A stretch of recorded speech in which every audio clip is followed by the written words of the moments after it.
क्या हुआ? कहाँ गई थी तुम और फोन क्यों बंद है तुम्हारा? वो मेरे एक फ्रेंड की हेल्प करने गई थी मैं। अर्जेंट था इसलिए बिना बताए निकल गई। क्यों, कुछ हुआ है क्या?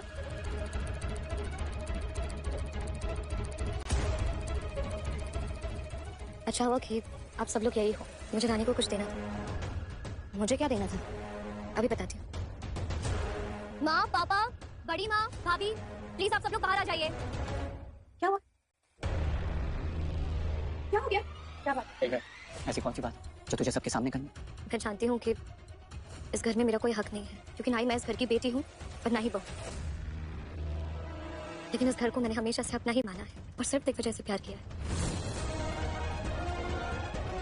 लेकिन पिछले 5 सालों में मैंने जितना दिग्विजय को बिखरा हुआ देखा है, वैसा पहले मैंने कभी नहीं देखा है। इसलिए दिग्विजय और इस घर की खुशी के लिए मैंने एक फैसला लिया है।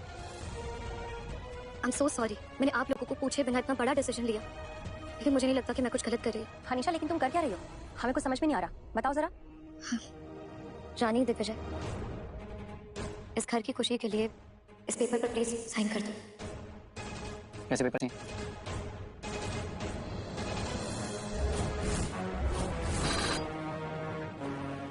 तेरे और रानी के डिवोर्स पेपर्स।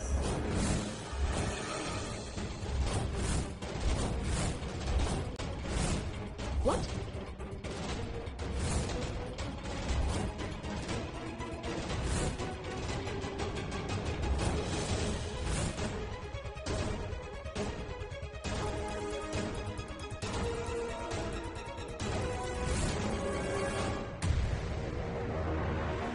क्या बेवकूफी है अंश? बेवकूफी नहीं, यही मेरा फैसला है। ध्वनि के आने के बाद तूने मुझे कहा था कि मैं हमारी शादी के डिसीजन के बारे में एक और बार सोच लूं।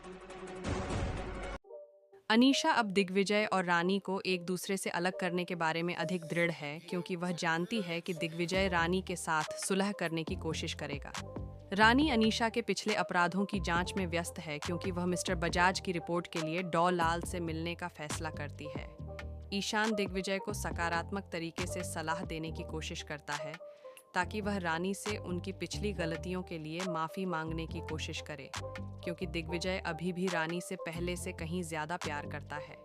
दिग्विजय जवाब देता है कि उसे रानी के सामने आने में शर्म आती है, क्योंकि उसने उसके पति के रूप में उसके साथ जो किया है, उसके कारण उसे अपना परिवार और घर छोड़ना पड़ा है।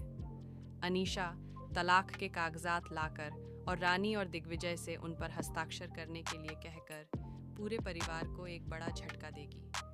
अनीशा घोषणा करती है कि वह अगले दिन दिग्विजय से शादी कर लेगी, जिससे दिग्विजय की रानी के साथ अपनी शादी को सुधारने की उम्मीद टूट जाती है। रानी तलाक के कागजात पर हस्ताक्षर करती है और घोषणा करती है कि यह हस्ताक्षर उनके बीच पहले से ही क्षतिग्रस्त विवाह को समाप्त करने की एक औपचारिकता मात्र है। दिग्विजय अपनी आंखों में निराशा के साथ खड़ा है, क्योंकि वह रानी से अपने आखिरी संबंध को अनीशा और तलाक के कागजात द्वारा टूटते हुए देखता है। क्या 5 साल पहले की उस रात की सच्चाई जानने के बाद रानी अपना फैसला बदलेगी? दिग्विजय और रानी की बची हुई कहानी को बचाने के लिए भविष्य में इस तलाक को कैसे रोका जाएगा?